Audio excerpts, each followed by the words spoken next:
Welcome to InFocus. I'm Jennifer Fuller. If you've spent any amount of time in Illinois or in many Midwestern states, you no doubt know the impact that agriculture has on the state's economy and on the region as a whole.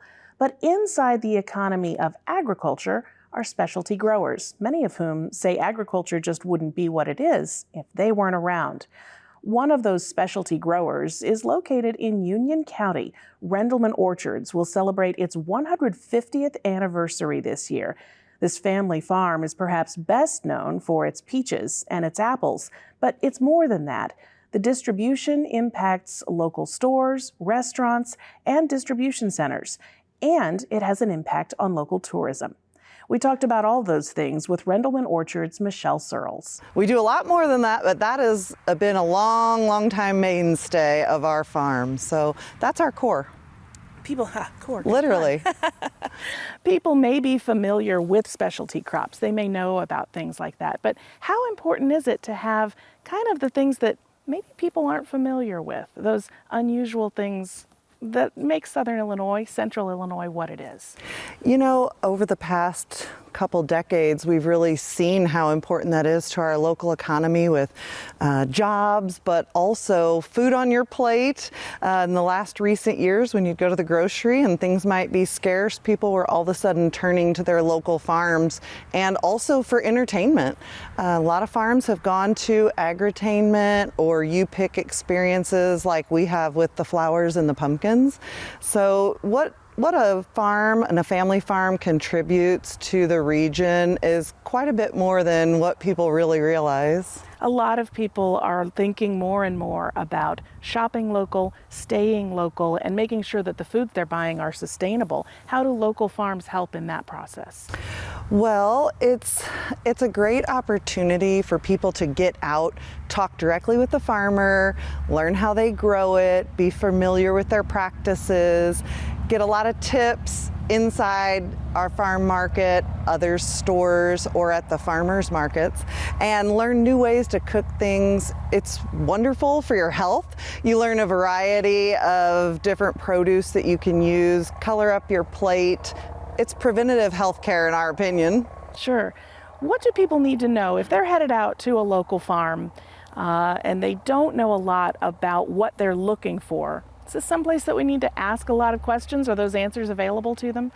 Yes, we use our farm market as the face of our business. Even though we're primarily a wholesale farm, our retail farm market is where we can educate the locals and regionals that come to visit and want to learn about all the different varieties of peaches. We raise 14 different kinds, and we stagger those so that we're harvesting from late June all the way until Labor Day.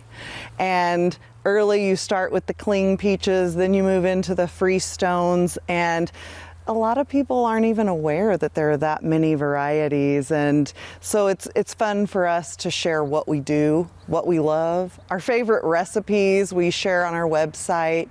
We began shipping peaches from farm to porch after about 2020. We started doing that. That's been exciting for us. We never thought we could do that, but now with all of the online opportunities, we really can be a nationwide farmer, which has been fun. We talk a lot about how things have changed. You mentioned 2020, so we've talked about how COVID changes everything, but new technology changes that as well. And so people have access to your farm a lot more than they might have in the past. How do you balance that kind of tradition of 150 years with the technology that's available? Well, we have found that you have to roll with the times. You have to stay up with the latest if you want to be sustainable and go into that next generation. You can't do the stereotypical set in your ways kind of thing because you just won't be around if you do that. So we have really adapted, and we've put in new website, new online store. We've had custom gift boxes made, and we have inserts specially made just to handle the shipments. And it's exciting to know that people that maybe were raised here but no longer live in Southern Illinois, they can get on their phone and order a box of peaches or a box of apples delivered right directly to their porch. Do you find that the trends are changing as you try to attract younger people? You have generations who've lived here and they know to come to a local farm if they want specific things, but people who are younger tend to want to look on a phone or see things through social media. Has that changed how you tell your story? It's actually been wonderful. We have been able to spread our stories so much further. We bring a lot more foot traffic to the store, being able to take photos with our phone, share our growing practices, our winter care of the orchards, letting people know exactly what goes into raising their fruit. We put more of an emphasis on our practices since that's important to people, and let them know that their food is safe, it's fresher if they go directly to the farm or order directly from the farmer. The social media definitely drives traffic, and it allows us to share our history as well and really build our brand much further when you're sharing your story. How do you interact? A lot of people talk about the regulations that come into play, and so you have to deal with places like the USDA, the Illinois Department of Agriculture, and all the different distributors and things like that. I'm sure that there are different challenges for large farms that grow, just hundreds and hundreds of acres of corn or beans or something like that. But are the restrictions, the regulations that you have to deal with a big challenge for you? Yes, and what Wayne and I find that is challenging for us is we've already done those food safety practices for 150 years, but actually having to formalize processes and document all of it, we've had to hire more clerical help, and it takes a lot of time away from being out in the orchard. So that's a constant internal struggle, is finding the time to do what you have to do with what you love doing. And also, I would say hiring, that there's just more and more regulations on that, finding the help you need, the proper documentations, all the new things that are coming down for team members, making sure you're compliant with everything, and offering a great place to work has always been our focus. Finally, people who are looking to maybe grow their own, maybe not start something quite as large as this, but they'd like to grow their own food, what would you suggest to someone maybe just trying to start a garden this year? Start out small. Some of your plants can produce a lot more than you think for.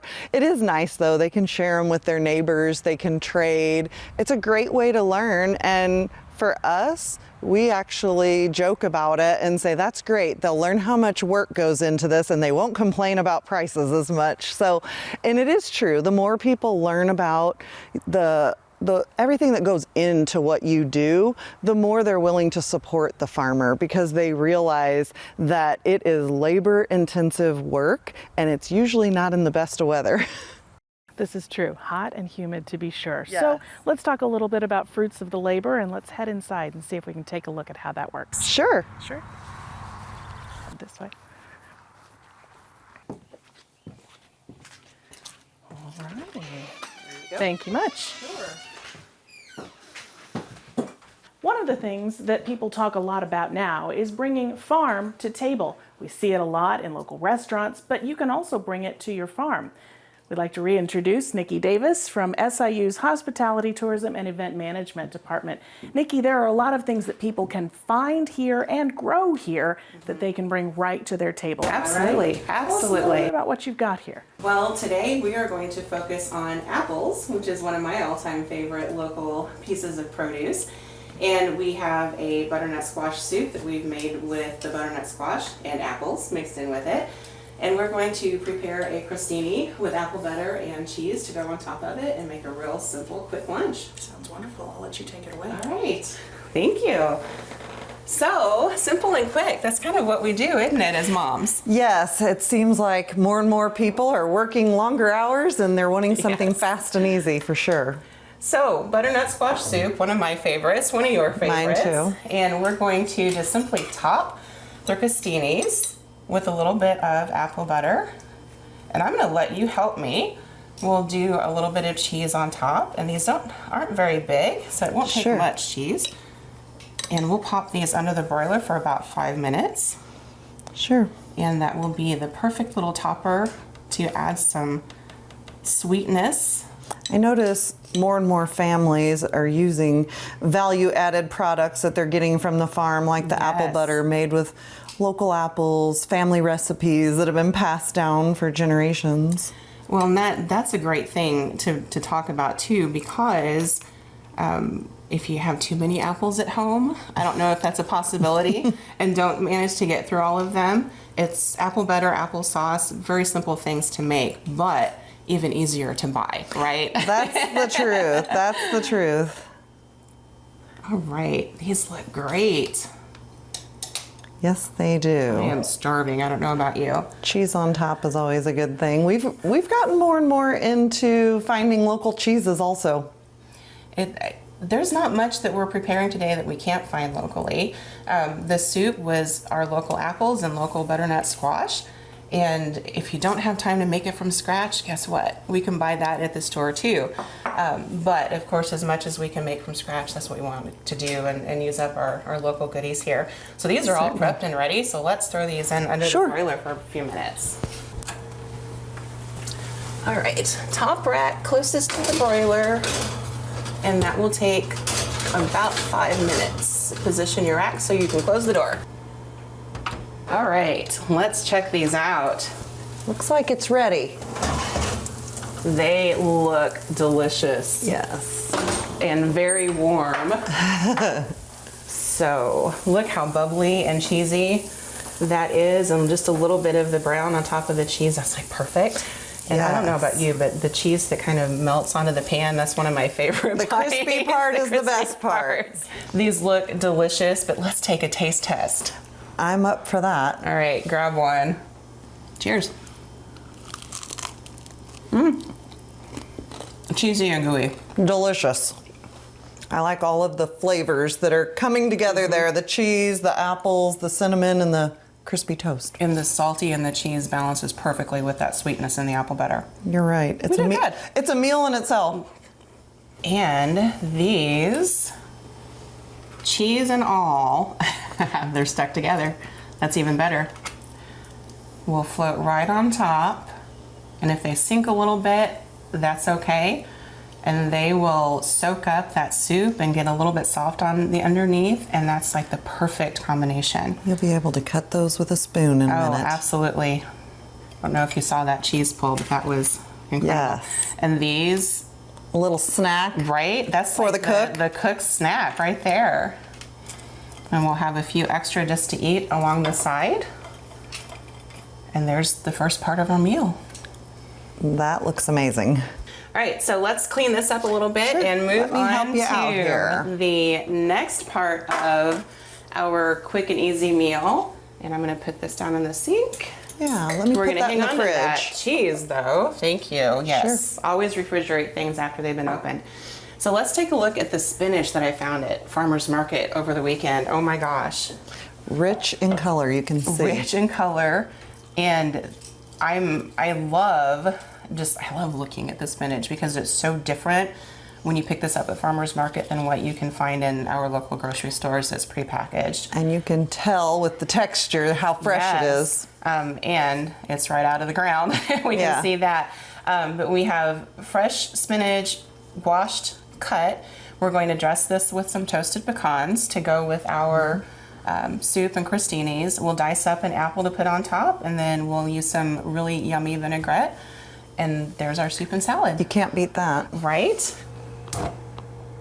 There you go. These are actually local pecans. We can get them in southern and central Illinois. Look how beautiful those are. Thankfully, we can get them already halved, so we don't have to go through that trouble. Exactly. We're spoiled. So we have heat on medium, and we're just going to dump these in. Nothing special here.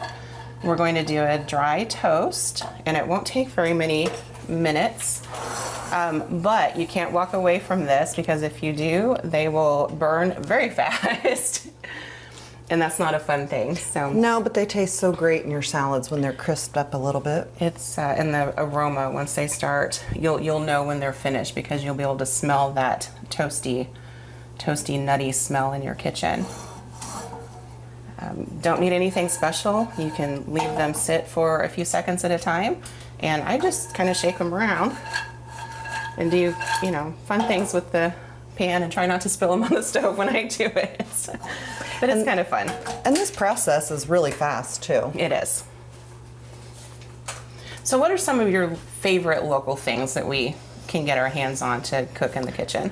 Well, we feel fortunate that we live in Union County, Illinois, because it is the area in Illinois that has the most diverse specialty crops. Yes, absolutely. So we're a little bit spoiled by all of the farmers markets you can go to in the small towns and communities, and every season has its specialties. So I'm really looking forward to the fresh greens you have, the spinach. Next up will be strawberries. That's one of my favorites, and that'll lead us into the berry season. So I would say fruits in general. We're using apples today with this salad, but trade the apple for the strawberries in a few weeks, and that will be just as delicious. Yes. What's not to love? Not much. And the pecans, of course, are protein, so that'll be great. Absolutely. Fill us up. This is the point where we have to watch because they'll get away from you real fast. And I'd say I can smell them. Can you smell that? Oh, yeah. Yeah, I think we're good. So let's go ahead and put these on the Sure. salad. And these are going to go straight from the pan right to the top of the salad. I can smell that as you're pouring those up. Right. And we'll just put that back over here to cool down. Perfect. And a little bit of cheese, and then we will cut up an apple, and I'll show you a real easy trick for that. Wonderful. I like all the tips. Fast and easy. All right.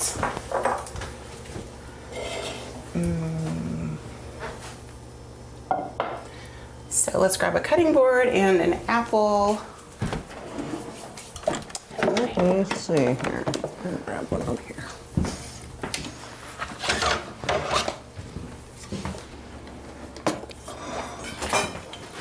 Do you want Honeycrisp or Gala or Fuji? Oh, you know what? Ask me that question again. Honeycrisp, Gala, or Fuji? Fuji is my favorite, but there is not a bad apple in the bunch. So that is true. I think anything that these two we like, thank you, will be perfect. These are gorgeous. All right, so quick tip. I learned this from an old friend who was a military cook once upon a time. And when most people cut apples, they cut down through the middle and try to core them and all of that fun stuff. Real simple, especially if we're just dicing for a salad, just cut around the core. Right. Apples, I always feel like, are one of the most economical local fruits. Right. That go a long way. Fill you up. A lot of fiber. What would you do with that? Well, I sometimes will cut off in small pieces. I have an apple cheese salad that I do. Oh, lovely. In shoestring. Lovely. All right, we'll put that out of the way.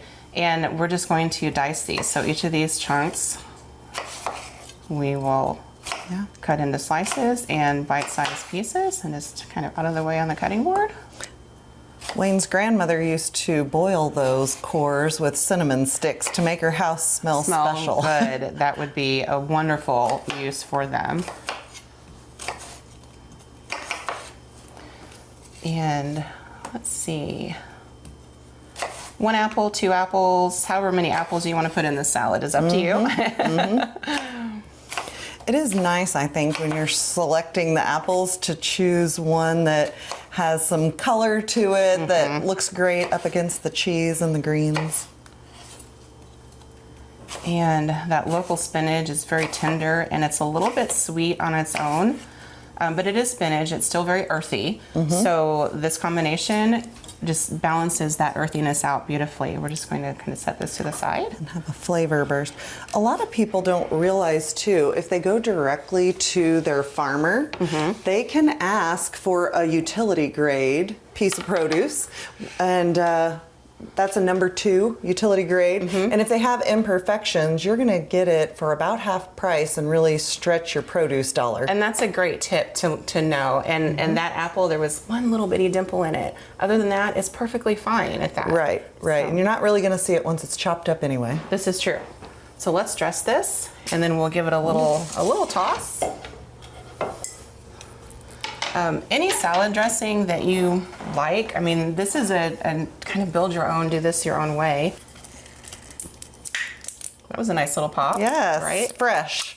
Very. So it is always great to have some local dressings also. A lot of farmers are making value-added dressings, apple butters, jams, jellies, and you can even use some jams and jellies and melt those and mix those up into a dressing as well. If you want a sweet.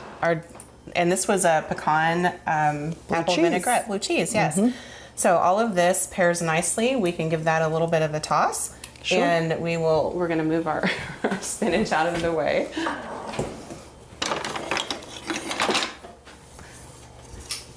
I'll be your assistant here. Oh, thank you so much. Sure. And this won't take much. Another tip, we kind of built the salad in the serving bowl.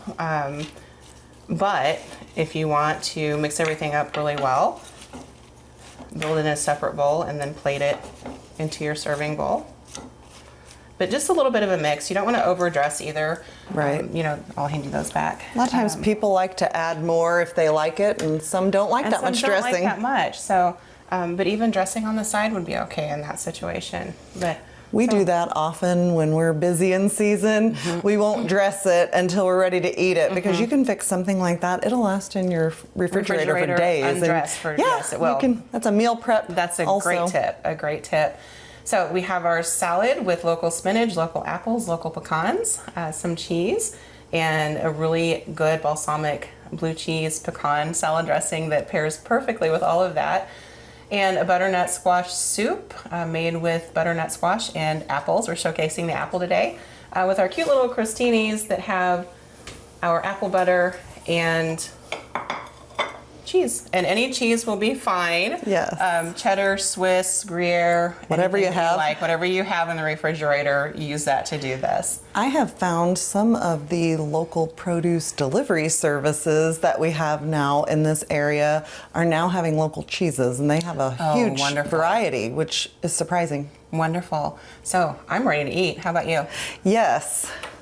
Special thanks to Michelle Searles and Rendleman Orchards, as well as Niki Davis of SIU's Hospitality, Tourism, and Event Management Program. You can find all of this information at our website, WSIU.org, and of course, at our YouTube channel. Thanks for joining us on InFocus. I hope we'll catch you next time. I'm Jennifer Fuller.